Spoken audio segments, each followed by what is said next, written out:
সালাতু ওয়াসসালামু আলা আশরাফিল আম্বিয়া ওয়াল মুরসালিন নবিয়িনা মুহাম্মদ ওয়া আলা আলিহি ওয়া আসহাবিহি আজমাইন ওয়া বা'দ। আলহামদুলিল্লাহ, আমরা গত দর্শে পড়ছিলাম 5 মাস আগে। অনেক দর্শ পুরান হয়ে গেছে, তাই না? অনেকের মাথা অনেক কিছু পুরান হয়ে গেছে, কিন্তু ইনশাআল্লাহ আমরা ধারাবাহিকতা টেনে আনবো ইনশাআল্লাহ। গত দর্শে আলোচনা করেছিলাম এমন একটি বিষয়, যে বিষয়টি না হলে ঈমান শুদ্ধ হয় না। আপনাদের কি মনে আছে এটা কি? উলুউল্লাহ আলা খালকিহি, উলুউল্লাহ আলা খালকিহি, আল্লাহ তাআলা তার সৃষ্টির উপরে। এই কথাটা সুবহানাল্লাহ আমরা বললে আমাদেরকে বর্তমান সময়ে তথাকথিত অমুক বিন তমুক মুফতিরা দেহবাদী বানায়। ইমাম তাহাবীরে কি বলবে? ইমাম তাহাবী তো এটা বলছে। শুধু ইমাম তাহাবী নয়, এমন কোনো ইমাম নাই, এমন কোনো মুহাদ্দিস নাই, এমন কোনো মুফাসসির নাই, এমন কোনো গ্রহণযোগ্য ব্যক্তিত্ব নাই যারা এটা বলে নাই। বুঝতে পারছেন কিনা? আল্লাহ যে উপরে, এই কথাটা সবাই বলছে। বলে নাই কারা? এটা আমরা ওই দিন আলোচনা করছিলাম, বলছিলাম যে বলে নাই তারাই শুধুমাত্র যারা এখনো হিন্দু ধর্ম থেকে বেরোতে পারেনি, অথবা ইন্ডিয়া বড় হয়েছে, এরাই বলে। বাইরের লোক এটা বলে না। আল্লাহ তাআলা অবশ্যই আরশের উপরে। কোথায়? আরশের উপরে। ওই দিন আমরা 18, 19, 20টা দলিল দিয়েছিলাম, মনে আছে? মনে না থাকলেও দেখে নেবেন, এতে আছে। আজকে আমরা এর পরের অংশটুকু আলোচনা করব। পরের অংশটা কি? তিনি বলছেন মুহীতুম বিকুল্লি শাই, আল্লাহ তাআলা সব কিছুকে পরিবেষ্টন করে আছেন। ওয়া ফাওকাহু, সব কিছুর উপরে তিনি। সব কিছুর উপরে অর্থ কি? সব কিছু মানে যত সৃষ্টি সব কিছুর উপরে তিনি। সৃষ্টি যা আপনার সৃষ্টির সীমা কি? আরশ। আরশ হচ্ছে সর্বোচ্চ সৃষ্টি, সব কিছুর উপরে সৃষ্টি হচ্ছে আরশ। আরশের উপরে তিনি। বুঝছেন তো কথাটা? মানে সৃষ্টির সীমা যেখানে শেষ, স্রষ্টা সেখানে, সব কিছুর উপরে। এটা হচ্ছে কার কথা? ইমাম তাহাবীর কথা, আমার কথা না, তিনি বলছেন। এখানে আমরা বলেছিলাম যে যে ভুলটা করা হয়, অলু বা উপরে থাকার বিষয়টা 3 ভাগে বিভক্ত। মনে আছে আপনাদের হয়তো? 2টা জিনিসকে অনেকে মানে, একটা জিনিসকে মানে। 2টা জিনিস কি? মর্যাদার দিক থেকে আল্লাহ উপরে, সবাই মানে, সবাই মানে আশারীরা মানে, মাতুরিদীও মানে, এমনকি মুতাজিলারাও মানে। মর্যাদার দিক থেকে আল্লাহ সবার উপরে। দ্বিতীয়টা হচ্ছে তিনি ক্ষমতার দিক থেকে সবার উপরে। এটা সবাই মানে, ক্ষমতার দিক থেকেও তিনি সবার উপরে। একটা জিনিস মানে না, সেটা কোনটা? অবস্থানগত দিক থেকে সবার উপরে, এটা মানে না। এটা মানার পিছনে কি যুক্তি না দলিল? দলিল নেই, যুক্তি কি? তাহলে তো জায়গা হয়ে গেল, তার তো স্থান হয়ে গেল, তার দিক হয়ে গেল, তাদের এই যুক্তি। এগুলো কুযুক্তি। অস্তিত্ব যারা আছে তিনি কোথাও না কোথাও আছেন, আছে না? তো কোথাও না কোথাও থাকলে আপনি সব জায়গায় বলতে রাজি আছেন, কিন্তু আসলে বলতে রাজি নেই। আপনি সব জায়গায় বলেন, আসলে বলে না, সব জায়গায় বলে। হয় 2টা জিনিস হবে, স্রষ্টা অস্তিত্বের বিষয়টি, যে তিনি সৃষ্টির ভিতরে, আর হলো সৃষ্টির বাইরে। সৃষ্টির ভিতরে এটা মুসলিমদের কথা কোনোদিনই ছিল না, যুগেই ছিল না, কোনোদিনই ছিল না। কারণ স্রষ্টা তখনও ছিলেন যখন সৃষ্টি ছিল না। বাকি হলো তিনি সৃষ্টির বাইরে। সৃষ্টির বাইরে কোথায়? এটার কথা। এখন যারা পদভ্রষ্ট আশারী মাতুরিদী, ওরা বলে যে লা খারজাল আলম ওয়া দাখিলাহু, তিনি সৃষ্টির ভিতরে না, বাইরেও না। তাহলে এখন কি হয়ে গেল? নাই হয়ে গেল। এইটাকে ইমাম আবু হানিফা রাহমাতুল্লাহ আলাইহি কঠিনভাবে তিরস্কার করেছেন। তিনি বলেছেন, কেউ যদি বলে যে আমি জানি না আল্লাহকে উপরে নিচে, তিনি বলছে কাফের। কারণ আল্লাহ তাআলা বলছেন আর রহমান আল আরশে ইস্তাওয়া। এবং কেউ যদি বলে যে আমি জানি না আল্লাহ উপরে, তো উপরে বলতে আসমানে বোঝাচ্ছে, নিচে বোঝাচ্ছে, সেও কাফের। রব্বি ফিল আরদি ওয়া ফিস সামা, সেটা বলছে কাফের। তাহলে বোঝা গেল আবু হানিফা রাহমাতুল্লাহ কেমন বলছেন, লাইসাল আসফালু মিন উসফি রব্বি বিশাই, নিচে থাকা কখনো স্রষ্টার গুণ নয়। কার কথা এটা? আবু হানিফা রাহমাতুল্লাহ বক্তব্য সরাসরি। উপরে থাকাটা হচ্ছে ফিতরি কথা, দলিলের কথা, কোরআনের কথা, হাদিসের কথা, এই ব্যাপারে কোনো মতভেদ নাই। এই বিষয়টি আমরা গত দর্শে আলোচনা করেছি, আপনারা আবার শুনে নেবেন দরকার হলে। আজকের দর্শে আমরা এর বাকি অংশ আলোচনা করব। সেখানে কি বলেছেন, মুহীতুম বিকুল্লি শাই, সব কিছুকে রব্বুল আলামিন ঘিরে রেখেছেন। ঘিরে রাখা, পরিবেষ্টন করা, কথাগুলি সহজ, বুঝতে হবে। আমার সাথে ঘিরে রাখাও কি বলি, কোনো কিছু দিয়ে, হাত দিয়ে বা কিছু দিয়ে, মাছ ধরার মতো কিছু দিয়ে ঘেরাও দে, ঘের দে, এগুলি ঘিরে রাখা বলি। আল্লাহর জন্য তো আপনি সেভাবে সাব্যস্ত করতে পারবেন না। আল্লাহর কোনো গুণ, যেহেতু এহাত আল্লাহ একটা গুণ, আল্লাহ একটা গুণ, আল্লাহর কোনো গুণ সৃষ্টির মতো করে সাব্যস্ত করা যাবে না। আল্লাহর কোনো গুণ সৃষ্টির মতো করে সাব্যস্ত করা যাবে না। তাহলে কিভাবে বলতে হবে, মুহীতুম বিআযামাতিহি, তার মহত্ব দিয়ে তিনি সব কিছু ঘিরে রেখেছেন, তার ক্ষমতা দিয়ে সব কিছু ঘিরে রেখেছেন, তার ইলম দিয়ে সব কিছু তিনি ঘিরে রেখেছেন। বুঝে আসছে? এটাই হচ্ছে এটা দলিল। আচ্ছা, এরপরে তিনি বলছেন যে আল্লাহ তাআলা সব কিছু ঘিরে রেখেছেন। দেখেন, দলিল আমরা কোরআনে পাই, আহাতা কুল্লা শাইইন ইলমা, আল্লাহ কোরআনে বলছেন সব কিছুকে তিনি ঘিরে রেখেছেন। কোরআন আল্লাহ বলছেন ইলমান বলে দিয়েছেন। আবার কেন বলতে পারেন, আপনি বলতে বলতে এটা হাত দিয়ে কেন করে ঘিরে নাই, কথা আল্লাহ তো বলছে ইলমান বলে দিয়েছে। বুঝে আসছে?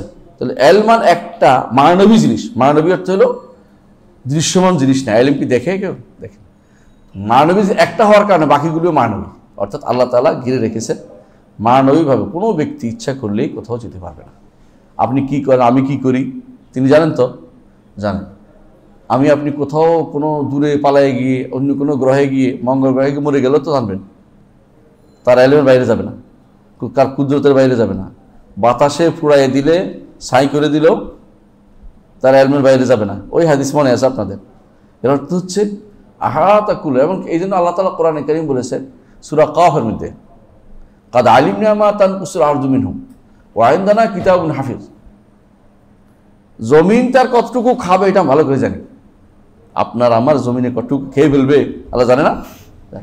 ইনদানা কিতাবুন হাফিজ, আমাদের কাছে কিতাব আছে, সেই কিতাবের মধ্যে হেফাজত করা আছে, সেটা আলোচনা করব ইনশাআল্লাহ। সেই কিতাবটা কি? লহে মাহফুজে সব লেখা আছে। এই বেটার অমুক এই অংশ অমুক খেতে গেছে, অমুক ক্ষেত থেকে অমুক পোকা খাইছে, অমুক অমুক মাছে খাইছে, ওইগুলো লেখা আছে। শেষ পরিণতি কি ওইটাও লেখা আছে। কোথায় থাকবে? সুতরাং আপনার কোনো কিছু আপনার শরীরের কোনো অঙ্গ, আপনার না সৃষ্টির কোনো শরীরের অঙ্গ আল্লাহর ইলমের বাইরে নেই। এহাতা, এটার নাম আহাতা কুল্লা শাইইন, সব কিছু তিনি পরিবেশন করেছে। কি? আহাতা কুল্লা শাইইন আদাদা। তাহলে বোঝা গেল যে আল্লাহ তাআলা তিনি সব কিছু পরিবেশন করেছেন। এহাতার মশলাটা আর একটু দেখেন, তাহলে দেখা গেল তাকে আপনি ইচ্ছা করলেও, মানে আপনি ইচ্ছা করলেও তার ইয়ার বাইরে যেতে পারবেন না, ধর পাকড়ার বাইরে যেতে পারবেন না। দুনিয়াতেও পারবেন না, আখিরাতেও না। দুনিয়াতে আল্লাহ বলে দিয়েছেন কোরআনে কারীমে সূরা আর রহমানে যে ইয়া মাশাল জিন্নি ওয়াল ইনসি ইন ইসতাতা'তুম আন তানফুযু মিন আকতারিস সামাওয়াতি ওয়াল আরদি ফানফুযু লা তানফুযুনা ইল্লা বিসুলতান। মানুষ এবং জিনেরা তোমরা যদি চাও আসমান জমিন ভেদ করে কোথাও চলে যেতে পারবে না। গেলেও কার? আল্লাহর ইলমে আছে। গেলেও আল্লাহ সেটাকে কুদরত দিয়ে যেতে পারবে, আবার গেলেও আল্লাহ ওটাকে নিয়ে আসতে পারবেন, কোথাও যেতে পারবেন। আখিরাতে হাসরের মাঠে কোথাও পালিয়ে যেতে পারবেন, সেখানেও আল্লাহ তাআলা ঠিক করেছেন ফেরেশতাদেরকে ওয়াল মালাকু আলা আরজাইয়া, ফেরেশতা দিয়ে আপনাদের ঢেকে রাখছেন, আপনি কোথাও যেতে পারবেন না। আখিরাতের জমিনের চারপাশে ফেরেশতারা আছে। ফেরেশতারা আসবে না? হাসরের মাঠে আসবে। ওয়াজা রাব্বুকা ওয়াল মালাকু সাফফান সাফফা, কাতারে কাতারে ফেরেশতা আসবে, আইসা ঘিরে রাখবে, আপনি কোথাও যেতে পারবেন না। বিচার হবে, আপনাকে একজন মানুষ চুরি করে রেখে থেকে যাবে কোথাও কোনাকানিতে, এসব চলবে না। সবাইকে তিনি ঠিক তার ইলমের ভিতরে রেখে দিয়েছেন। সুতরাং এইটুকু আপনার রাখতে হবে যে আমি চলি ফিরি যাই করি না কেন আমার রব আমাকে দেখছেন। রাতের অন্ধকারে হোক অথবা দিনের আলোতে হোক, কোথাও পালানোর কোনো সুযোগ নেই। এইটা যেমন আছে, তিনি সবকিছু আবার উল্টাটাও করছেন।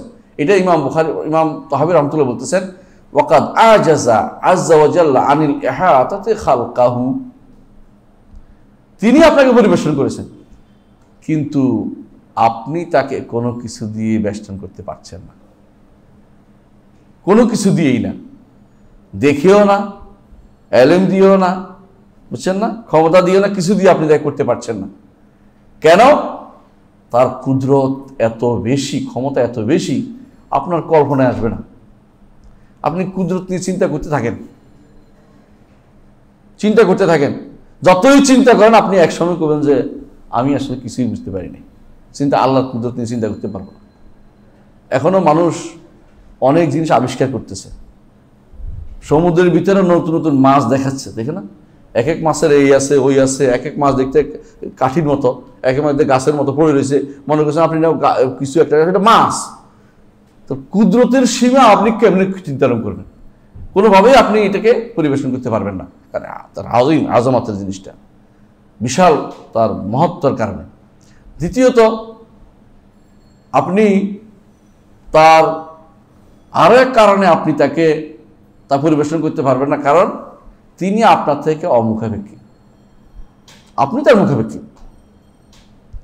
তো সুতরাং আপনি তাকে কোনোভাবেই পরিবেশন করতে পারবেন না, কারণ তাকে তো আপনার তো মুখাপেক্ষী না। মুখাপেক্ষী ধরা দিবে, আমি এটা দোস্ত, এটা করো টরো, এটা তো মানুষের কাজ। আল্লাহকে আপনি কোনোভাবেই পরিবেশন করতে পারবেন না। এই জন্য আল্লাহ তাআলা বলছেন, ইলম দিও না, কুদরত দিও না, কিছু দিয়ে আপনি তাকে পরিবেশন করতে পারবেন না। আল্লাহ বলছেন, লা তুদরিকুল আবসার ওয়া হুয়া ইউদরিকুল আবসার ওয়া হুয়াল লাতীফুল খাবীর। ইদরাক আর দেখা এক কথা না। আমি আপনাকে দেখছি কিন্তু সব বুঝছি, সব বুঝি না। এমনকি ডাক্তারও পরীক্ষা করে সব বুঝতে পারে না, মেশিন লাগায় বুঝতে পারে না, তাই না? অনেক সময় যারা মেশিন লাগায় ধরে তারাও বুঝতে পারে না, ওই দেখি অস্ত্র নিয়ে চলে গেছে ভিতরে বিমানে উঠার সময়, আছে না এরকম? সেটা তো মানুষের ব্যাপার। আর আল্লাহকে আপনি ইদরাক করার ক্ষমতা কারো নেই, কিন্তু দেখতে পাবেন। আপনি হাসরের মাঠেও দেখতে পাবেন, জান্নাতও দেখতে পাবেন। হাসরের মাঠের দেখাটা হচ্ছে জালালি দেখা, ওই দেখাতে আপনি আনন্দ অনুভব করবেন না, কেউই করবেন না।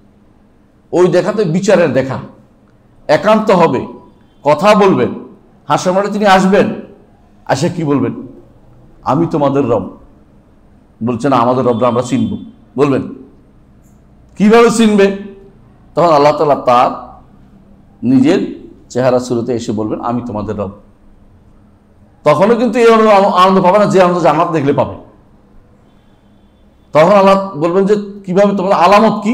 আলামত হচ্ছে, আল্লাহ তাআলা তখন বলবেন আলামত হচ্ছে কাশফুস সাক, পিণ্ডলি উন্মুক্ত করবেন। ঈমানদার সিজদা পড়ে যাবে, মুনাফিক সিজদা করতে পারবে না। এর আগে কাফেররা জাহান্নামে চলে গেছে, বাকি রইল ঈমানদার আর মুনাফিক। আল্লাহ তাআলা তখন বলবেন জান্নাতে যাও, যাওয়ার পথে কি পড়বে? সামনে কি পড়বে? হ্যাঁ, ফুলসিরাত পড়বে। আহসানতা, ফুলসিরাত পড়বে। ফুলসিরাতে ঈমানদাররা পার হবে, কষ্ট করে করে যা পড়ার পড়বে, নিচে পড়বে। মুনাফিকরা প্রথমেই পড়ে যাবে। তখন বলবে আনজিরুনা নাকতাবিস মিন নূরিকুম, অপেক্ষা করো, তোমাদের নূর থেকে নিব। কিলার যে ওরাকু, পিছনে যাও, তোমরা কি করে আসছো দেখে আসো। পিছনের দিকে তাকাবে, এদিকে ঈমানদাররা পার হয়ে গেছে, ওরা এখানে পড়ে যাবে। এখানে এটা হলো হাসরের মাঠের অবস্থা। কিন্তু সেখানে আল্লাহকে একটা দেখা হবে, সেই দেখাচ্ছে জান্নাতে স্পেশাল যে দেখা, সেটার মর্যাদাই আলাদা। কিন্তু এই দেখাও কিন্তু ইদরাক নয়, ইহাতা নয়, পরিপূর্ণভাবে কেউ পরিবেশন করতে পারবে না। ওয়ালা ইউহিতুনা বিহি ইলমা, আল্লাহ বলছে ওয়ালা ইউহিতুনা বিহি ইলমা, আল্লাহকে কেউ কোনোদিন ইলম দিয়ে কি করতে পারবে না? পরিবেশন করতে পারবে না। সূরা তাহার মধ্যে আল্লাহ তাআলা বলেছেন, ইলম দিয়ে, জ্ঞান দিয়ে আমি আল্লাহকে সব জেনে ফেলছি, আমাকে থেকে বলতে পারবে না। আমরা একটা সিফাতের অর্থ জানতে বহুত কষ্ট হচ্ছে, জাত তো দূরের কথা, জাত তো জানতে পারি না। আরো আল্লাহ তাআলা বলেছেন সূরা বাকারা আয়াতুল কুরসির মধ্যে বলেছেন, কি বলেছেন? ইয়ালামু মা বাইনা আইদিহিম ওয়া মা খালফুনা, বলেছেন ওয়া ইউহিতুনা বিশাইইন মিন ইলমিহি, আল্লাহর কোনো ইলমেরও কেউ ইহাতা করতে পারবে না, কুদরতেরও কেউ ইহাতা করতে পারবে না, আল্লাহর ক্ষমতারও কেউ ইহাতা করতে পারবে না। তো দেখা গেল আল্লাহ তাআলার ব্যাপারে আমাদের যতটুকু আল্লাহ জানিয়েছেন অতটুকুই সীমাবদ্ধ থাকতে হবে, একটু বাড়ানো যাবে না, একটু কমানো যাবে না। যেটা বলছি এটা হক, এটা ধরন জানি না, কোনো সমস্যা নেই, এটা বললে ওইটা হয়ে যায়, এই দাবিটা যে এইটা বললে তো ওইটা হয়ে যায়, এমন কথাবার্তা বলা যাবে না। কি হয়ে যায় বললে আমার রব তো বলতেন না আমাদেরকে, আপনার কাছে এটা হয়ে যায়, এটা বাদ দেন। লাওয়াজেম বলা হয় এটাকে, এটা কি বলা হয়? লাওয়াজেম, বা এটা কথার দাবি। কথার দাবি দিয়ে আল্লাহর সিফাত অস্বীকার করা যাবে। কথার দাবির কথা আমরা অনেক সময় বলে থাকি, সেটা কীরকম বলেছ বলছিলাম না একদিন, অমুকে মুরগি পায়খানা খায়, হ্যাঁ আমরা মুরগি খাই, সুতরাং আমরা, হ্যাঁ এটা বলা যাবে না, এটা বলে আসলে আমরা এটা খাই না, তাই না? কথার দাবি দিয়ে যারাই আজ সিফাত অস্বীকার করেছে, বেশিরভাগ কথার দাবি দিয়ে।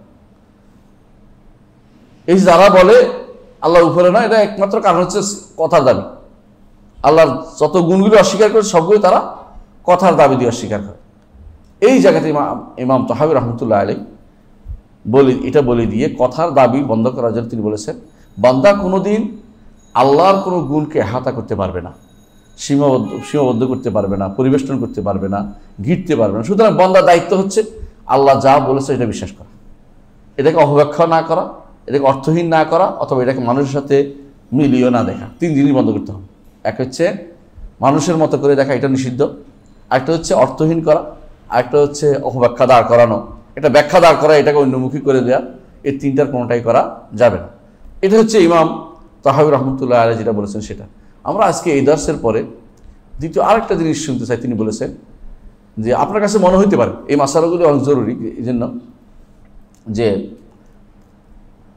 আমরা তো বললাম না আল্লাহ আরশের উপরে, অধিকাংশ বেদাতীরা বলবে আরশের উপরে হলে আল্লাহ আরশের প্রতি মুহতাজ হয়ে গেলেন না,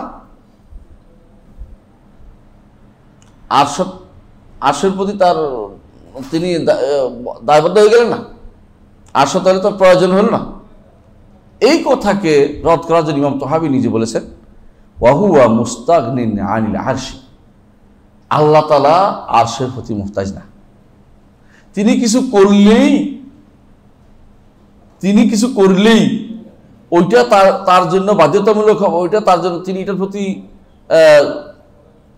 এটা তার জন্য এটা ইয়া হয়ে যাবে, এটার প্রতি তিনি মুহতাজ হয়ে যাবেন, মানে এটার প্রতি তিনি কি বলে মুখাপেক্ষী, শব্দটা হচ্ছে না, মুখাপেক্ষী হয়ে যাবেন। এই কথাটা বলা ঠিক না। আল্লাহ আমাকে সৃষ্টি করেছেন, তাই বলে আমি আল্লাহ আমার মুখাপেক্ষী? খেয়াল করেন জিনিসটা, আল্লাহ আপনাকে দয়া করার মুখাপেক্ষী না।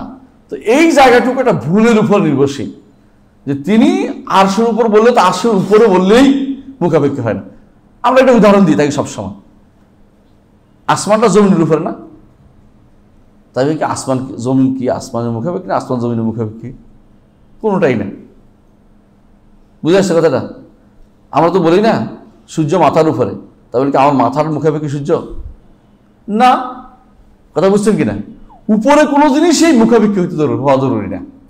কিন্তু এরা কি করে, কিছু না বুঝলে কোথায় তো মুখাপেক্ষী বানাই ফেলছেন। আপনি কি আরশের মুখাপেক্ষী বানাইলেন না আল্লাহকে? না, আরশের মুখাপেক্ষী আমরা বানাইনি, আপনি ভুল বুঝছেন।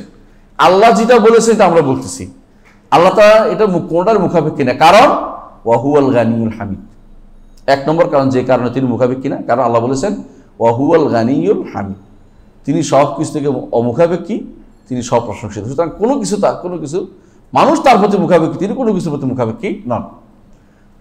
তিনি আরো বলেছেন ইন্নাল্লাহা লাগানিয়ুন আনিল আলামিন, আলম বুঝেননি? আমাদের সে অনুবাদ করে আলামিন, আলহামদুলিল্লাহ রাব্বিল আলামিন অর্থ কি? হ্যাঁ হ্যাঁ হ্যাঁ হ্যাঁ আহসানতা, বিশ্বজগতের শুধু বিশ্বজগৎ, সুসৃষ্টি, সকল সৃষ্টি। আলম শব্দ হচ্ছে মা সিওয়াল্লাহ, আল্লাহ ব্যতীত যা আছে সবই হচ্ছে আলম। কিন্তু আমাদের বেশি অনুবাদ করা হয় জগৎ সমূহের। জগৎ কি জিনিস? জগৎ কি জিনিস? এগুলি একটু ধোঁয়াশা তৈরি করা। ধোঁয়াশা তৈরি বুঝুন কিনা? অনেক কিছু অর্থ আপনি জানেন না, মুখস্থ করে চলে গেছেন। অনেক কিছু এরকম আছে জীবনে, বুঝি নাই, চলে গেছি, পার হয়ে গেছি, গোলে মালে চলে যাক, হ্যাঁ গোলে মালে চলে যাক, বুঝার দরকার নেই, বুঝতে হবে আপনাকে। আলম অর্থ আল্লাহ ছাড়া যা আছে সবকিছু তিনি অমুখাপেক্ষী। তিনি নিজে বলছেন ইন্নাল্লাহা লাগানিয়ুন আলামিন, আরো বলছেন ফাইনাল্লাহা গানিয়ুন আলামিন। আল্লাহ বারবার বলছেন কোরআনে কারীমের কথা ঠিক। আরো বলেছেন ওয়া কানাল্লাহু গানিয়্যান হামিদা, আল্লাহ তাআলা অমুখাপেক্ষী। এবং তার নামের মধ্যে হচ্ছে গানি, গানি তার নাম আব্দুল গানি, বলে না আব্দুল গানি। সুতরাং আল্লাহ তাআলা তিনি অমুখাপেক্ষী, কারণ ক্ষমতার দিক থেকে তিনি সবকিছুর উপরে। যার ক্ষমতা সবচেয়ে বেশি আরেকজনকে লাগে না, ক্ষমতা বাস্তবায়ন করতে লাগে না। অনুরূপভাবে মালিকানার দিক থেকে তিনি এমন মালিক, যেই মালিকের পিছনে আর কিছু লাগে না। মানে মালিকানা এমন এক মালিক তিনি, যেই মালিকের জন্য আরেকজনের সাহায্য লাগে না, আরেকজনের সাহায্য লাগে না। এই জন্য কোরআনে কারিমে আল্লাহ তাআলা উল্লেখ করেছেন সূরা সাবার মধ্যে যে তিনি লা ইয়ামলিকুনা মিসকালা যাররা কুলুদুল্লাযিনা জাআমতুম মিন দুনিল্লাহি লা ইয়ামলিকুনা মিসকালা যাররা। যাদেরকে তোমরা ডাকো জমিনের, আসমান জমিনের এক জাররা পরিমাণ জিনিসও তারা মালিক না। মালিককে আল্লাহ, তিনি পরিচালনা করতে কোনো কিছুর প্রয়োজন তার হয় না। ক্ষমতার দিক থেকেও তিনি অমুখাপেক্ষী, মালিকানার দিক থেকেও তিনি অমুখাপেক্ষী, দাপটের দিক থেকেও তিনি অমুখাপেক্ষী। এগুলির কারণে আরশ থেকেও তিনি অমুখাপেক্ষী। এতক্ষণ বুঝছেন তো কেন তিনি? কারণ এতটা কি জন্য আরশ? ঠাট লাগে, বঠাট লাগে। প্রত্যেক সবগুলি আল্লাহ, প্রত্যেকটি রাজারই কি লাগে, একটা সারা আছে, নিদর্শন আছে। এইটা দেখিয়ে তিনি বলেন যে বাদশার ফরমান জারি হয়েছে, কারণ এই জিনিসগুলি আছে এখানে। তিনি তার ফরমান জারি করার জন্য আরশ রেখেছেন, সেখানে আবার কিতাবও রেখেছেন। হাদিসে আছে কিতাবও রেখেছেন। তিনি কি লিখেছেন সেই কিতাবে? সাবাকাত রাহমাতি গাদাবি, আমার ক্রোধের উপর আমার রহমত প্রাধান্য পাবে, আমার রহমত আমার ক্রোধের উপর প্রাধান্য পাবে। এটা যেমন আছে। আবার তিনি কোনো কোনো বর্ণনা আসছে, এটা নিয়ে অনেকেই প্রশ্ন করে যে তিনি আরশের উপর তার নবীকে বসাবেন। বর্ণনাটা দুর্বল, আগে বলছি। মুজাহিদ রহমতুল্লাহ থেকে এটা শুদ্ধ। যদি তিনি বসাতেছেন আমাদের সমস্যা আছে, এই নিয়ে আরেক ঝগড়া শুরু হয়ে যাবে না।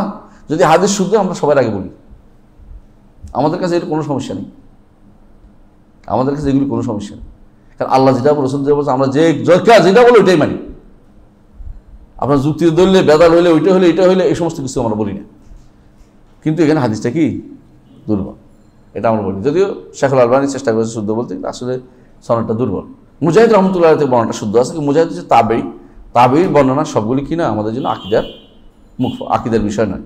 সাহাবায়ে কেরাম হলে যেগুলি ওগুলি বলা হয়, সাহাবায়ে কেরাম যেগুলি বোঝা যায় না, ধরা যায় না, আকলে ধরা না, ওগুলি কিন্তু আবার মারফু হিসেবে ধরা হয়। আপনারা জানেন, মারফু রাসূলের কথা হিসেবে ধরা হয়।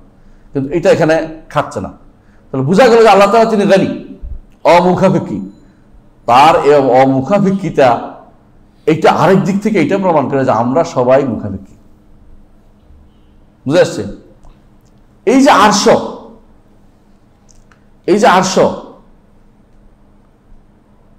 এই দ্বিতীয় যে জিনিসটা আমাদের জানা দরকার এখানে, সেটা হচ্ছে আরশ আল্লাহ আরশের মুখাপেক্ষী না, আরশ নিজে আল্লাহর মুখাপেক্ষী। কি জন্য?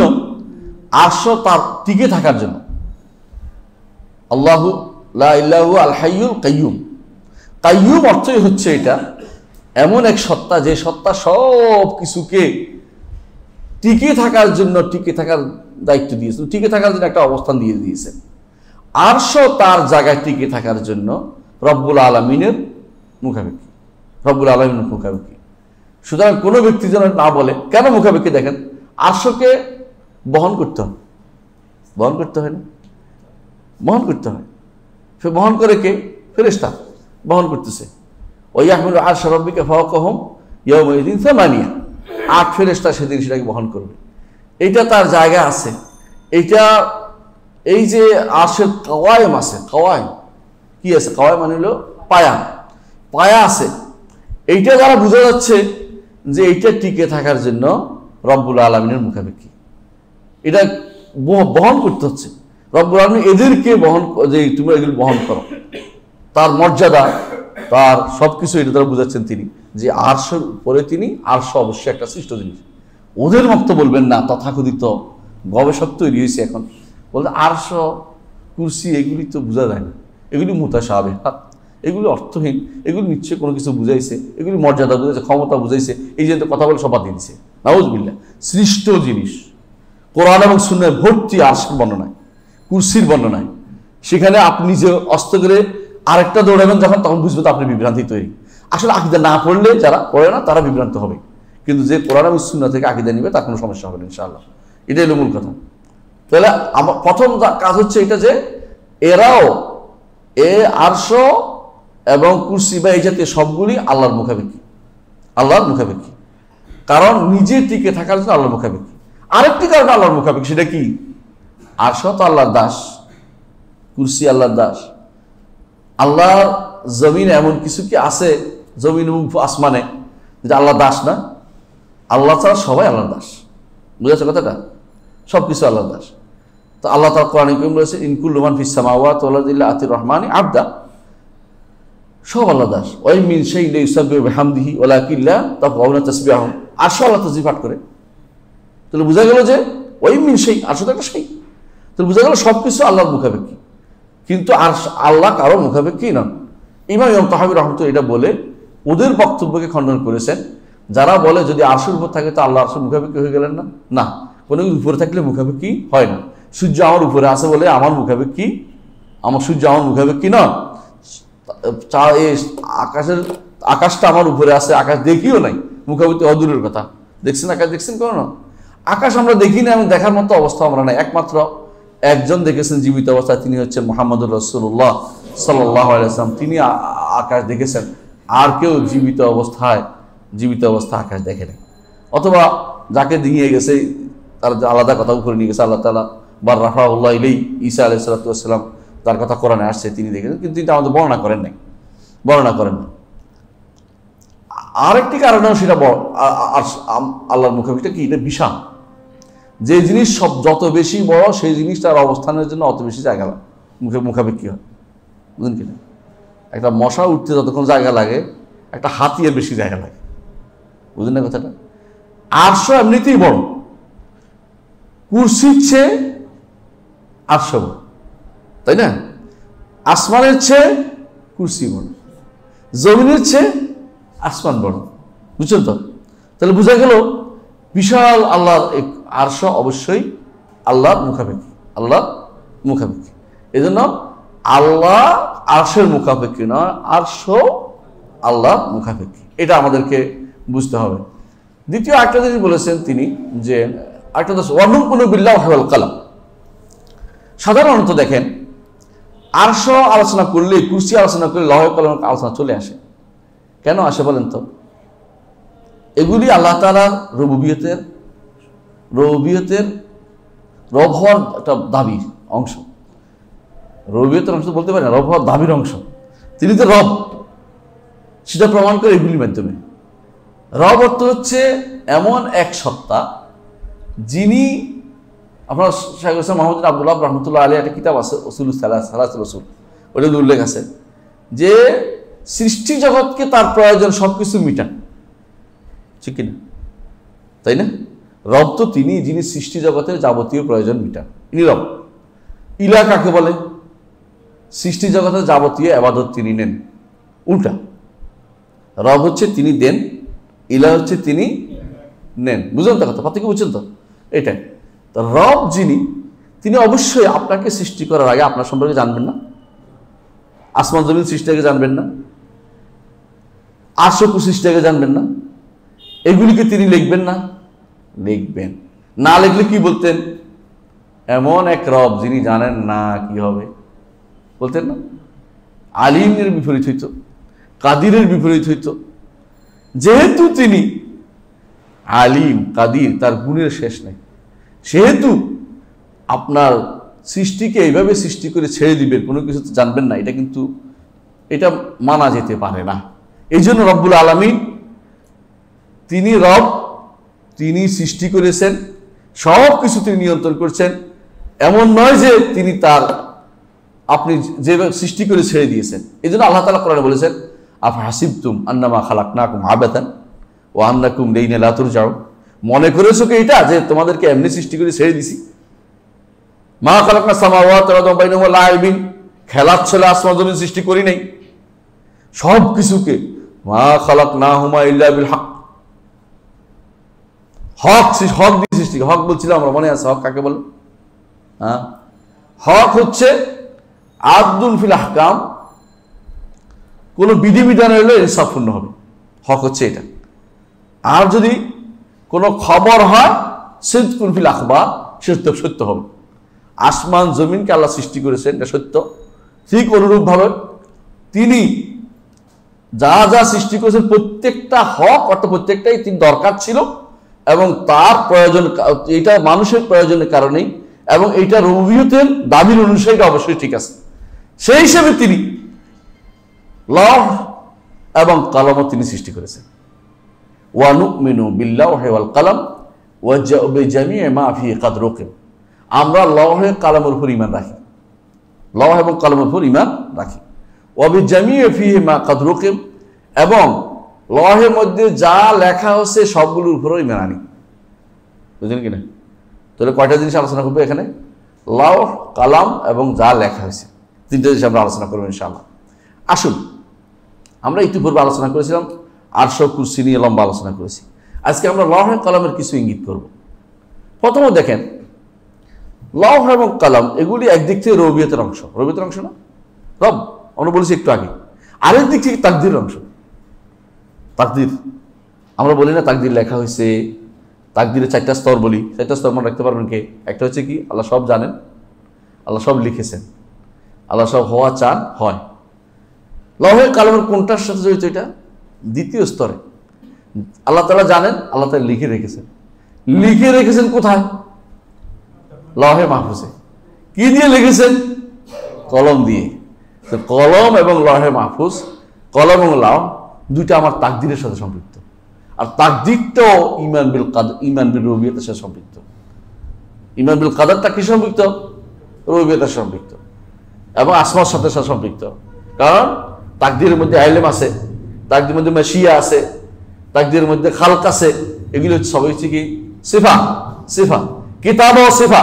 আবার অন্য দিক থেকে এগুলি আসমা রুবুবিয়তের সাথে সম্পৃক্ত, রব হিসেবে তিনি সেটা করেছেন। এই জন্য আলেমরা যুগে যুগে একটা কথা বলতেন, রুবুবিয়ত এবং আসমা ও সিফাত দুটাকে বলা হয় জানিবুল ইলমি, জ্ঞানের অংশ, আর উলুহিয়াতকে বলে জানিবুল আমালি, কর্মের অংশ। আল্লাহ তাআলা কি তার জ্ঞানকে লিখেছেন, কিভাবে কি করেছেন তিনি জানিয়েছেন। এটা হচ্ছে রুবুবিয়ত এবং আসমা ও সিফাত, তার কি কি আছে আমাদের জানিয়েছেন। আর আমরা যেটা করি, আমল করি, এটা হচ্ছে উলুহিয়াতের অংশ। বুঝে আসছে? সেই হিসাবে আমরা দেখতে পাচ্ছি যে নুমিনু বিল্লাহি ওয়াল কলম, তিনি বলতেছেন ইমাম তাহাবী রাহমাতুল্লাহ আলাইহি, যে আমরা আরো ঈমান রাখি লওহ এবং কলমের উপরে, এবং এই দুটিতে যা লেখা হয়েছে তা। আপনি আশ্চর্য হবেন, কিউআরএফ থেকে কোরআন দিচ্ছে, ওখানে তাকদীরকে অস্বীকার করা হয়েছে। আপনি পড়ে দেখেন, পৃষ্ঠা পৃষ্ঠা তাকদীর অস্বীকার। তাকদীর বলতে কিছু নেই। সবগুলো অনুবাদ কেমনে করে জানেন? আল্লাহ এই জিনিস জমিনের মধ্যে দিয়ে দিয়েছেন, জমিন এটা সৃষ্টি করেছে, প্রকৃতির মধ্যে প্রকৃতি দিয়ে, এই সমস্ত আজে বাজে কথাগুলো লিখেছে। খালা আল্লাহ সৃষ্টি করেছেন আকাশের, ওইটা আল্লাহ সৃষ্টি করেছেন, জমিন আল্লাহ যেটা করেছেন, আল্লাহ এগুলিকে মানে ইয়া দিয়ে দিয়েছেন, বিভিন্ন রকমের উপাদান দিয়ে দিয়েছেন, এগুলো অনুবাদ করতেছে। আপনি দেখবেন এগুলো কুফরি পুরা। তাকদীর অস্বীকারীরা কাফের। আমার কথা নয়, তাকদীর অস্বীকার করে কাফের কে বলেছে? রাসূলুল্লাহ সাল্লাল্লাহু আলাইহি ওয়াসাল্লাম বলেছেন, সাহাবায়ে কেরাম বলেছেন, যুগ যে ইমামরা লিখেছেন। ইসলামের প্রথম যে ফেরকা বের হয়েছে সেই ফেরকা হলো তাকদীর অস্বীকারী। আজও তাদের অস্তিত্ব রয়েছে, আজও তাদের অস্তিত্ব রয়েছে। লওহে মাহফুজ যদি আপনি ঈমান আনেন, কলমের প্রতি ঈমান আনেন, তাকদীর অস্বীকার করবেন না। এই জন্য এটাও পড়া দরকার। এটা আমার আকীদার অংশ, এটা জানার অংশ, এটাকে কোনোভাবে খাটো করে দেখার সুযোগ নেই।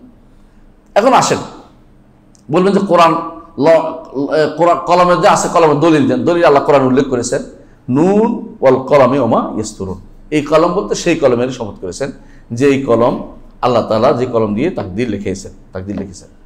অনুরূপভাবে লওহের কথা বলেন, লওহের কথা কোথায় আছে? সূরা বুরুজের মধ্যে আছে, বাল হুয়া কুরআনুম মাজিদ ফি লাওহে মাহফুজ। আর অন্য জায়গায় আছে আল্লাহ তাআলা বলছেন ফি কিতাবিম মাকনুন লা ইয়ামাসসুহু ইল্লা মুতাহহারুন। মাকনুন অর্থ কি?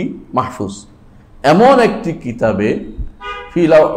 কিতাবে যেটা মাকনুন, মাহফুজ, লা ইয়ামাসসুহু ইল্লা মুতাহহারুন, পবিত্র ব্যতীত কেউ সেটাকে স্পর্শ করে না। আমাদের সমাজে প্রচলিত আছে, এটা বলতে কি বুঝাইছে? পবিত্র ব্যতীত কোরআন ধরতে পারবে না। কিন্তু আয়াতের অর্থ কিন্তু এটা না। আয়াতের অর্থ হচ্ছে আল্লাহর লওহে ধরার জন্য মুতাহহার যারা, ফেরেশতারা ছাড়া কেউ সেখানে ধরতে পারে না, সেখান থেকে কিছু নিতে পারে না, বলতে পারে না, সুযোগে নেই। বুঝে আসছে কথাটা? তাহলে বোঝা গেল এই অনুবাদটা আমাদের একটু বুঝার ভুল আছে। হ্যাঁ, তবে এটা সত্য, ওরা যেরকম পবিত্র এরকম অন্তর পবিত্র না হলে কোরআন থেকে কেউ কি করতে পারে না, উপকৃত হইতে পারে না। এটা সর্বসাধারণ একটা বক্তব্য আছে, এটাও শুদ্ধ। তাহলে বোঝা গেল যে কোরআনে আল্লাহ তাআলা আমাদেরকে লাহের কথাও বলেছেন, কলমের কথাও বলেছেন, এবং লাহে মাহফুজের কথা অন্যখানে আল্লাহ বলে দিয়েছেন, ইয়ামহুল্লাহু মা ইয়াশাউ ইসবিতু ইনদাহু উমুল কিতাব। উমুল কিতাব বলেছেন, লাহে মাহফুজের এক নাম দিয়েছে উমুল কিতাব। উমুল কিতাব আল্লাহ তাআলা বলেছেন। আচ্ছা, উমুল কিতাব এটা অর্থ কি? ইয়ামহুল্লাহু মা ইয়াশাউ ইসবিতু, ফেরেশতাদের আমল নামা থেকে যা ইচ্ছা আল্লাহ মিটিয়ে দেন, যা ইচ্ছা আল্লাহ রাখেন উম্মুল কিতাব অনুসারে। উম্মুল কিতাব অনুসারে আমরা দুনিয়ার বুকে দোয়া করি না, ফেরেশতা লিখতেছে লোকটা মরে যাচ্ছে, অসুস্থ হয়েছে, এটা হয়েছে, এটা করছে, কিন্তু শেষ অংশ তো সে জানে না। শেষ অংশ কে জানে? আল্লাহ জানে। এই জন্য যেটা মিটিয়ে দেয় ওই লাহে মাহফুজ অনুসারে ওটা থাকে। এইটা অনুসারে বলে যে মানুষ দোয়া করলে পরিবর্তন হয়। এগুলো আমাদের আমল নামা দেখতে দৃশ্যমান, ফেরেশতাদের কাছে আল্লাহর ওই লাহে মাহফুজে কোনো পরিবর্তন নেই। মা ইউবাদদালুল কাউলা দাইয়া, আমার কাছে কোনো কথার পরিবর্তন হয় না, আল্লাহ বলে দিয়েছে, কারণ ওখানে কোনো পরিবর্তন নেই। তো আপনার লাভ কি? দোয়া করে, দোয়া করলে তো লাভ ওইটা অনুসারে হোক। ফেরেশতাদের কিন্তু আপনি তাকাবেন না, আপনার কাছে মনে হইতে পারে এইটা কি ছিল না, আপনি দোয়া করবেন যেটা ওই ফেরে ওইটা অনুসারে হয়ে যাবে। দোয়া করতে পারলে ওইটা অনুসারে হবে, না করতে পারলে আপনি ক্ষতিগ্রস্ত। বুঝেছেন? বাহ্যিকভাবে আপনার কাছে পরিবর্তন মনে হচ্ছে, এই পরিবর্তন অবশ্যই আগে লেখা আছে, নতুন কোনো কিছু হয়নি। এই জন্য তাকদিরকে আমরা মোবরাম এবং মুআল্লাক দুটো আমরা মানি না। তাকদির সবটাই কি মোবরাম, একেবারে স্থিরীকৃত, একেবারে স্থিরীকৃত। কুল্লু সগীরিন ওয়া কাবীরিন মুস্তাতার, ছোট বড় সবই লেখা হয়েছে, এই লেখা অনুসারে আমরা চলি। হাদিসে আছে বাল খালকু সায়িরুন ইলাইহি, আল্লাহ লেখছে ওদিকে যাই, উল্টাটা বলি না। আমরা করবো বলে আল্লাহ লেখছে এটা বললে কাফের হয়ে যাবে, ইমানদার থাকবে না। এটা মুতাজিলাদের কথা, এরা তাকদীর অস্বীকার করা যেটা বলে। বুঝাচ্ছে কথা? এখন বলে তোরা আমাদের দোষ কি? আমরা কি জানি না কি লিখছে? আমাদের বলছে শরীয়ত মোতাবেক চলতে। আল্লাহ কি লিখছে দেখার দায়িত্ব আমার না, খোঁজার দায়িত্ব আমার না, ওইটা পাবো না কোনোদিন। ইমাম তাহাবী নিজে বলেছেন ইলমু ইলমানে, ইলম দুই ভাগে বিভক্ত, ইলমুন মওজুদুন ও ইলমুন মাফকুদ। একটা ইলম আছে, একটা ইলম নাই। যে ইলম আছে শরীয়তটা আছে, যে ইলম নাই এটা কোনটা নাই? তাকদীরের ইলমটা আমাদের কাছে নাই। সুতরাং এইটা খুঁজতে যেও না, তোমার যেটা তোমার দিয়েছে ওইটার উপর আমল করে চলে যাও, দোয়া করতে থাকো, নামাজ পড়তে থাকো, আল্লাহর কাছে চাইতে থাকো। কি দেয়নি ওইটা খুঁজো না, তোমার দেওয়ার জন্য আল্লাহ আছেন, তুমি দোয়া করতে থাকো, তোমার দিবে। না দিলেও তো গুনাহ মাফ করে দিবে, আখিরাতে দিবে। আর তুমি যে আগে থেকে বলো আল্লাহ কি লিখছে ওটা দেখান, তারপরে কাজ করবো, তাহলে শেষ। বলো যে তুমি এটা লিখছো, আমি কেন উল্টাটা করবো? তুমি আমি যে লিখছি তুমি কেমনে জানো? তুমি যদি কোনো ভালো পথে চলো, আমি তোমার সেইভাবে জান্নাতে নিয়ে যাবো। এটা হলো নিয়ম। ইমানদার শেষ মুহূর্ত পর্যন্ত ভালো কাজে নতি স্বীকার করে যেতে হবে। একবার যদি আপনাকে জানিয়ে দেওয়া যায় আপনি জান্নাতে, আপনি কি করবেন? বেপরোয়া হয়ে যাবেন। সাহাবায়ে কেরামের মতো হবে না, তাদের অন্তরটা ছিল পরিচ্ছন্ন। আপনি করবেন জান্নাতে হয়েছে আর কি, আবার জাহান্নামে হলে আরো বেপরোয়া হয়ে যাবেন। কি করবেন? সব মায়েরা করবেন যে আমি তো মসজিদ সব বেড়ে ফেলবো। আল্লাহ তাআলা ওই জন্য ওই কিতাবটা দেখে দিয়েছে, আপনাকে দেখায় না, আপনাকে জানায় না, আপনাকে বলছে আমল করতে। আমালু ফাকুল্লুন মুয়াসসারুন লিমা খুলিকা লাহু, আমল করে যাও, যেটার জন্য আপনাকে সৃষ্টি করেছে সহজ করে দেন। আপনি শুধু আল্লাহর কাছে নতি স্বীকার কাজ করে যান, উল্টাটা বলেন না যে আল্লাহ লিখবো, আল্লাহ আমল করবো বলে আল্লাহ লিখছে। এইটা কোনোদিন ইমানদারি বিষয় হতে পারে না। এগুলি আমাদের তথাকথিত মোটিভেশনাল স্পিকাররা লিখছে, বলে বইতে। এগুলি কোনো ব্যক্তি লিখলে, কোনো বক্তা লিখলে, কোনো ব্যক্তি এমনকি মাদানী আলেম লিখছে কুফরি কথা লিখছে। বুঝে আসছে কথাটা? ঠিক করে দেবেন। আল্লাহ বলছে ওয়া মা তাশাউনা ইল্লা ইনশা আল্লাহ, আল্লাহর মশিয়ত আগে। বান্দা ছিলই না, মশিয়ত দূরের কথা, ওই সময় আল্লাহ লিখে বলছেন।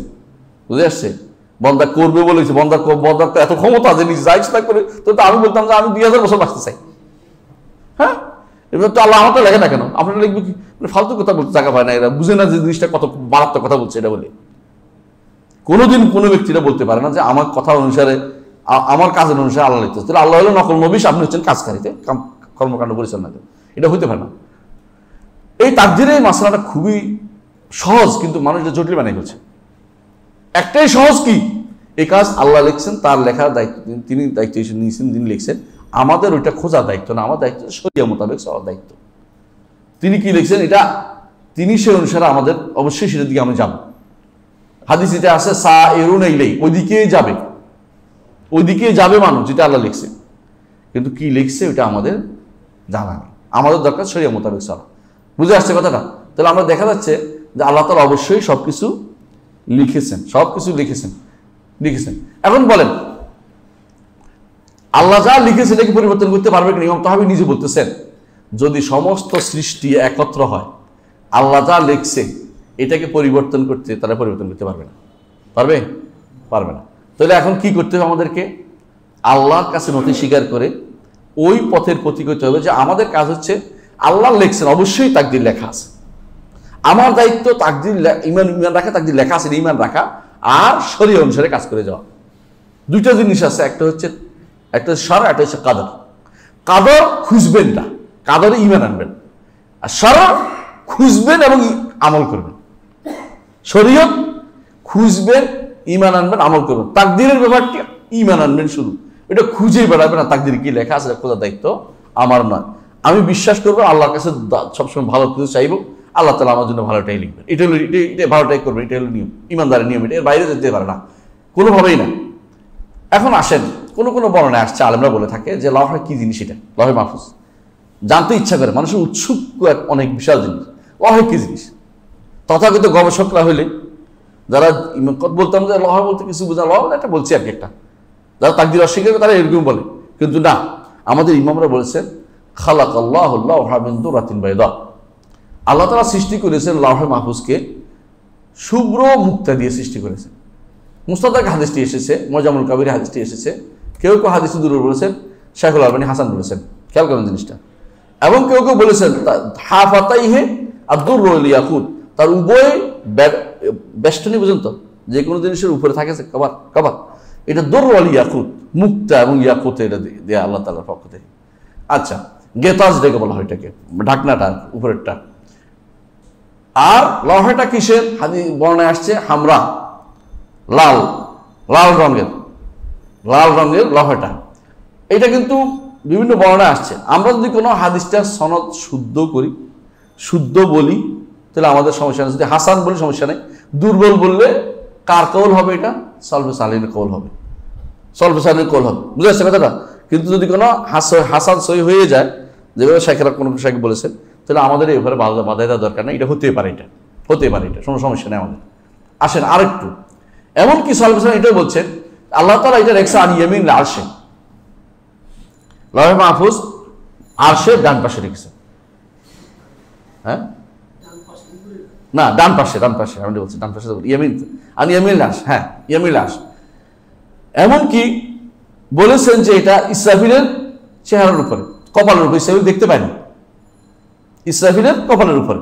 আমরা জানি যে আরশ বহনকারী ফেরেশতাদের একজন নাম কি? ইসরাফিল, বুঝছেন তো? সবচেয়ে কাছের ফেরেশতা হচ্ছে ইসরাফিল, আরশ বহনকারী ফেরেশতা।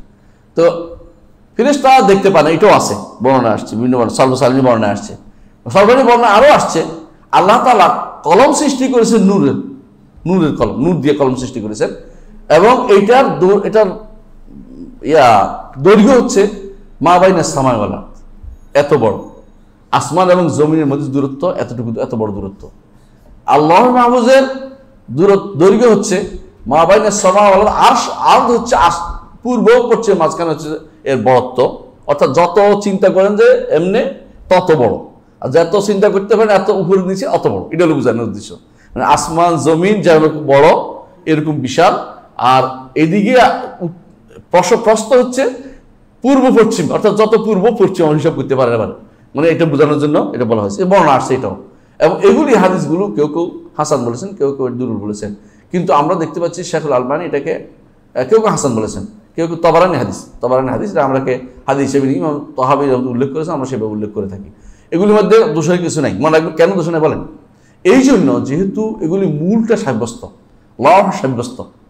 যদি লওহ সাব্যস্ত না হইতো আমরা এগুলি আনতাম না, বুঝছেন না কথাটা? কলম সাব্যস্ত, এই জন্য আমরা এগুলি আনতাম না, কলম সাব্যস্ত না হইলে।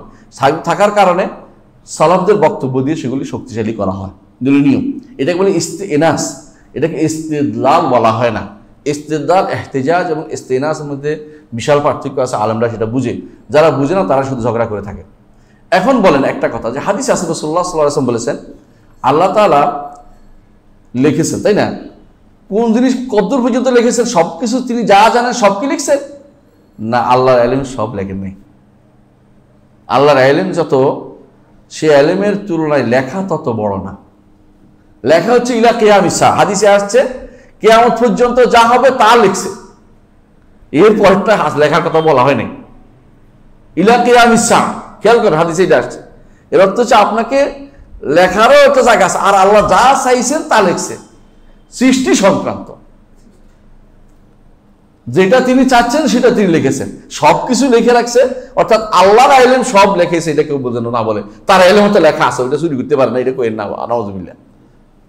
তার ইলমের কোনো কিছু কেউ লা ইউহিতুনা বিহি ইলমা, তার ইলমকে এহাতা করতে পারবে না, কোনো পরিবেশন করতে পারবে না কোনো কিছু দিয়া।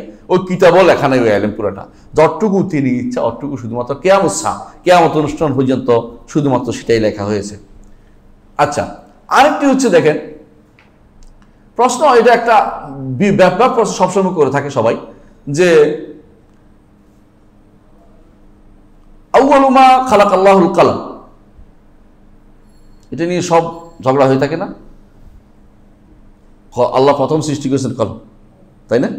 আবার অন্য হাদিসে আছে আউয়ালু মা খালাকাল্লাহুল কালাম ফাকালা উকতুব। এরপর বলা হয়েছে আর হাদিসে আছে আউয়ালু মা খালাকাল কালা ওয়া কানা আরশু আলাল মা। খেয়াল করেছেন? এগুলিকে বিরোধী না করে এগুলিকে পরস্পরের মধ্যে সামঞ্জস্য বিধান করা উচিত। একদল তখন বলে বসলো যে প্রথম সৃষ্টি করছে কলম, যেমন শেখুল আলবানী রহমতুল্লাহ আলাইহি, আল্লাহ ইয়ারহামহু। এরা কিন্তু খুব কম সংখ্যক সালাফদের মধ্যে একটা গোষ্ঠীটা বলেছে, আমরা নো বলতেছি না। এটার কারণে এটার কারণে কাউকে পথভ্রষ্ট বলা যাবে না, এটা আবার বলতেছি। কারণ ওটা হাদিসের তৌফিক দিছে, হাদিসে মিল দিতে চেষ্টা করেছে, ওরা হাদিস অস্বীকার করতে চেষ্টা করে নাই, মিল দিতে। একজন বলছে না কলম, বুঝছে এটা, আরেকজন বলছে না কলম না, তো কি? এরপরে তো বলছে ওয়াকান আরশু আলাল মা, ওই সময় আরশ তার পানির উপর ছিল, তাহলে আরশ আর পানি দুইটা তো আগেই ছিল, ঠিক না? আরশ আর পানি তো আগেই ছিল, তাহলে কান আরশু আলাল মা, আরশ আর পানি তো আগে থাকে, তাহলে কলম পরে হয়ে গেল না? দুইটা মত হয়ে গেল না? ইবনে তাইমিয়া রাহমাতুল্লাহ আলাইহির মত হচ্ছে, ইবনে কাইয়িম এবং বড় বড় সত্যনিষ্ঠ বেশিরভাগ এটাই সত্য, যে ওনারা বলতে চাচ্ছেন যে আল্লাহ তাআলা আমাদেরকে যা জানিয়েছেন, ওনাদের কথা আবার শুনেন, আউয়ালিয়া মুতলাকা বলতে কোনো কিছু আমাদের জানা নেই। আউয়ালিয়া মুতলাকা অর্থ হচ্ছে নিঃশর্ত প্রথম কি সৃষ্টি করেছেন এটা কেউ বলতে পারবে না। এমন হইতে পারে আমাদের আগে আল্লাহ আরো বহু এরকম জগৎ সৃষ্টি করেছেন, বহু ধ্বংস করেছেন, বহু আবার করেছেন। আল্লাহ তাআলা আরো এরকম জগৎ আছে, আমরা তো সব জানি না। আমাদের আল্লাহ তাআলার জ্ঞানেরও কোনো জানি না, আল্লাহর ক্ষমতারও আমরা কোনো উৎস জানি না কিছু। আমাদেরকে যা জানিয়েছেন ওটুকুর মধ্যে আমরা বলতে পারি যে আল্লাহ তাআলা প্রথম সৃষ্টি করেছেন আরশ এবং পানি, পরে সৃষ্টি করেছেন কলম। এটা হাদিস দ্বারা বোঝা যাচ্ছে, কারণ হাদিসে ওয়াকানা বলে আগেরটা বলা হয়েছে। কিন্তু আউয়ালাটা কি বলছে? আমি যদি বলি প্রথম যখন এখানে আসি আমি, তখন আমাকে চেয়ারম্যান সাহেব এই মসজিদের, তিনি আমাকে জানাইছেন, সাদর সম্ভাষণ জানিয়েছেন। এর আগেই বিছনাপাতি আমার জন্য রেডি করা হয়েছে। খেয়াল করেন জিনিসটা, এর অর্থ কি আমি আসার পরে বিছনাপাতি রেডি করছে? বুঝেন নাই? কিন্তু আমি তো প্রথম বলছি, প্রথম যখন আসি বলছি, প্রথম যখন আসি এইটার সাথে জড়িত, ওইটার সাথে জড়িত হয়নি। কথা বুঝছেন কিনা? তো এখানে হাদিস তো এরকম, আল্লাহ তাআলা যখন কলম সৃষ্টি করেন তখন বলছেন লিখতে। তো বোঝা গেল সৃষ্টির সাথে জড়িত। আরশ কার সাথে জড়িত? আল্লাহর সাথে সম্পৃক্ত। বুঝছেন কেন? এটা তার আরশের উপরে, তিনি বলছেন তার কুরসি মাওদিউ কদমাইহি, তার পায়ের রাখার জায়গা, দুই পা রাখার জায়গা। হাদিসে ওই দুইটাকে আপনি এটার ভিতরে আইনেন না। সৃষ্টির সাথে সম্পৃক্ত যে সমস্ত জিনিস আছে এর মধ্যে প্রথম হচ্ছে কলম, এবং তিনি লিখেছেন এটা এই কিয়ামত পর্যন্ত যা হবে তা, তখন ছাত্রছাত্রী দিয়ে দিচ্ছেন এই লেখ, সবকিছু লেখ। সেই কলম সবকিছু কিয়ামত পর্যন্ত লিখছে। এইটা হচ্ছে সুন্দর সামঞ্জস্য, এটার মধ্যে কোনো ঝগড়া হয় না। তাহলে প্রথম আমাদেরকে যা জানিয়েছেন আউয়ালিয়া মুতলাকা না, নিঃশর্ত প্রথম না। নিঃশর্ত প্রথম কেউ জানে না, আল্লাহ বলেও নেই। এই জন্য হাদিসে আছে রাসূলুল্লাহ সাল্লাল্লাহু আলাইহি ওয়াসাল্লামকে যখন জিজ্ঞাসা করা হয়েছে জিনাকা লিনাসআলা আন আউয়াল হাযাল আমর, সাহাবী বলতেছেন আমরা এসেছি আপনার কাছে জানতে এই এই এই বিষয়গুলোর মধ্যে প্রথম কি, এই বিষয়গুলোর মধ্যে প্রথম কি। এই বিষয়গুলো বলে নাই যে একেবারে আল্লাহ প্রথম কি করছে এটা বলে নাই, কেউ বলতে পারবে না এটা। অর্থাৎ জগৎ দৃশ্যমান বা বর্তমান সময়ের আমরা যেগুলো জেনেছি এগুলোর মধ্যে প্রথম কোনটা? তখন রাসূলুল্লাহ সাল্লাল্লাহু আলাইহি ওয়াসাল্লাম কি জবাব দিয়েছেন? কান আল্লাহু ওয়া লাম ইয়াকুন শাইউন। এরপরে কি কে জানেন? কাবলাহু, মাহু, দুইটা শব্দ আছে, তিনটা শব্দ আছে। কান আল্লাহু, আল্লাহ ছিলেন, তার সাথে কোনো কিছু ছিল না, এক বর্ণনা আসছে। তার আগে কোনো কিছু না, এক বর্ণনা আসছে। এবং তিনি ব্যতীত আর কিছু ছিল না, আরেক বর্ণনা আসছে। এখানে শুদ্ধ বর্ণনা কোনটা? শুদ্ধ বর্ণনা হচ্ছে এটা যে তিনি ছিলেন, কান আল্লাহু ওয়া লাম ইয়াকুন শাইউন ক্বাবলা, তারায় কোনো কিছু ছিল না, এটা হলো শুদ্ধ বর্ণনা। এটার সাথে অন্য বর্ণনাগুলোকে সামঞ্জস্য করে নিতে হবে, কারণ ঘটনা একটাই। বুঝে আসছে কথাটা? আল্লাহ ছিলেন, তিনি আর কিছু সৃষ্টি করেন নাই এ কথা আমরা বলি না। তিনি অনেক কিছু সৃষ্টি করেছেন যেগুলো আমরা জানি না। সবসময় তিনি স্রষ্টা, এবং তার সৃষ্টিকে শুধু কোনো একটা সুনির্দিষ্ট জায়গাতে সীমাবদ্ধ করে দেয়া এটাই নিষিদ্ধ। যখনই আমরা এটা বলবো তখনই কি বলবে? অমুক মুফতিবিন, তমুক মুফতিরা কি বলবে জানেন? ওই তো আল্লাহর সাথে এখন তো দেখতেছি আপনি সৃষ্টিকেও প্রাচীনত্ব দিয়ে দিলেন। না, আমরা প্রাচীনত্ব দেইনি। আমরা বলেছি স্রষ্টা তার গুণ সমেত সবসময় ছিলেন। গুণ যখন ব্যবহারও তিনি করতে পারেন, কিন্তু করেছেন এটা আমরা বলছি না, বুঝলেন কিনা? আমি নির্ধারিত করে বলছি না যে অমুক সৃষ্টিটা আল্লাহর সাথে সবসময়, এটা বলি না। এটা পার্থক্য হচ্ছে এটা, যারা দার্শনিক তারা বলে যে আল্লাহ ছিলেন আর ম্যাটেরিয়ালসও ছিল, জগতের এগুলিও ছিল। আমরা এটা বলি না, আমরা বলি যে আল্লাহ ছিলেন এবং তিনি যা ইচ্ছা তা সৃষ্টি করেছেন। সৃষ্টি তখন তিনি প্রথম দিন থেকে তিনি স্রষ্টা, আউয়াল থেকে তিনি স্রষ্টা। আর ওরা বলে দুইটা ভিন্ন জিনিস, একটা একটার সাথে মহব্বতের টানে চলাফেরা করে, টানে টানে, একটা টানে একটা চল, বুঝছেন? আশেক মাসুক, এশক মাসুক চল বলে তাই, এটা বুঝছেন কি না? জগৎ ঘুরছে প্রেমের, প্রেমের টান, এই জন্য তারা প্রেমের ব্যবহার সবচেয়ে বেশি করে। হ্যাঁ, স্রষ্টা ও সৃষ্টির প্রেমের বিষয়টা তারা সবসময় উল্লেখ করে বেশি। এটা আবার এরা বলে, ওরা স্রষ্টা বলে না ওরা দার্শনিকরা, কিন্তু ওরা বলে যে একটা একটা প্রেমের ভিতরে এই 3 নম্বরটা তৈরি হয়। 3 নম্বর থেকে 4 নম্বর, 4 নম্বর থেকে 10, 9টা পরে একটা বিশাল জগৎ সৃষ্টি হয়েছে, 9ম প্রেমের পরে তারা বলে থাকে। এগুলি সবটি হচ্ছে বিভ্রান্তি, আমরা এগুলো জানি না। আমরা কি বলেছি? আল্লাহ সবসময় স্রষ্টা ছিলেন, সবসময় স্রষ্টা ছিলেন। তাহলে এই হাদিসগুলিকে আমরা মিলাতে পারছি, আলহামদুলিল্লাহ, সহজ মিলেছে। এখানে একটা জিনিস দেখা দরকার, সেটা হচ্ছে রাসূলুল্লাহ সাল্লাল্লাহু আলাইহি ওয়াসাল্লাম একটা হাদিসে আসছে যে তিনি যখন গেলেন না মেরাজ রাতে, তিনি সরিফুল আকলাম, কলমের খসখস শুনছেন। এটা কোন কলম? এটা কোন কলম? ফেরেশতাদের কলম। এটা ফেরেশতাদের কলম, যেই কলমে লেখা রয়েছে তাকদীর, লহে মাহফুজ, ওইটা শুকিয়ে গেছে, ওইটা আর লেখা হচ্ছে না। বুঝলেন কথাটা? এখন যে কলম লেখা হচ্ছে, এখনকার কলমটা মানে এখন কি হচ্ছে এটা লেখা হচ্ছে, আল্লাহর অর্ডার আসছে ওইটা লেখা হচ্ছে। কিন্তু যেটা আমাদের সাথে কিয়ামত পর্যন্ত হবে ওইটা লেখা হয়ে গেছে। রাসূল এই জন্য বলছেন জাফাল কালামু বিমা আনতালা, তোমার যা হবে তা কলম লিখে শুকিয়ে গেছে, ওইটা তুমি পরিবর্তন করার কোনো ক্ষমতা কেউ করবে না, কোনো পারবেও না করতে, ওইটা পরিবর্তন করতে পারবে না। ফেরেশতারা লেখে কোনটা? বান্দার আমল। ফেরেশতারা কোনটা লেখে? আল্লাহর অর্ডার। প্রতি মুহূর্ত আল্লাহর অর্ডার দিচ্ছে, মুহূর্ত নয়, প্রতিক্ষণ। কত কত সংক্ষেপ করতে পারেন, কত ছোট করে বলতে পারেন সময়কে, যত ছোট করে বলতে পারেন, ওই সময় আল্লাহর একটা দুইটা অর্ডার। শুধু কি কমরউদ্দিন আর সলিমউদ্দিনের সাথে জড়িত? কোটি কোটি কোটি প্রাণী, কোটি কোটি কোটি জীব মানে বলতে পারবে না, সবগুলোর অর্ডার লিখতেছে কে? ফেরেশতা লিখতেছে। এই জন্য রাসূলুল্লাহ সাল্লাল্লাহু আলাইহি ওয়াসাল্লাম সরিফুল আকলাম, সে কলমের খসখস শব্দ তিনি শুনতে পেলেন। এমন জায়গায় তাকে উঠানো হয়েছিল। কোন দিন? মেরাজের রাত্রিতে। মেরাজের রাত্রিতে। আমরা কি হাদিসটা বুঝতে পারছি? মনে আছে এখন? এর যে ব্যাখ্যা অনেকে ভুল বুঝতে পারেন, এই জন্য ব্যাখ্যাটাও বলে দিলাম। আলহামদুলিল্লাহ, আশা করি লহে মাহফুজ এবং ইয়ার সম্পর্কে এই প্রশ্নগুলো আপনাদের এসে গেছে। আর কোনো প্রশ্ন আছে এখানে? মানে আমার বিশ্বাস এগুলো এসে গেছে, লহে মাহফুজ সংক্রান্ত বিষয়গুলো। আলহামদুলিল্লাহ, আজকে ক্লাস আমি এখানে সীমাবদ্ধ রাখতে চাই, লম্বা করি না ইনশাআল্লাহ। কোনো প্রশ্ন থাকলে আসতে পারে। আগামী দর্শে আমরা ইনশাআল্লাহ নতুন আলোচনা করবো ইনশাআল্লাহ। দেখি কোনটুকু আমরা আগে গেছি।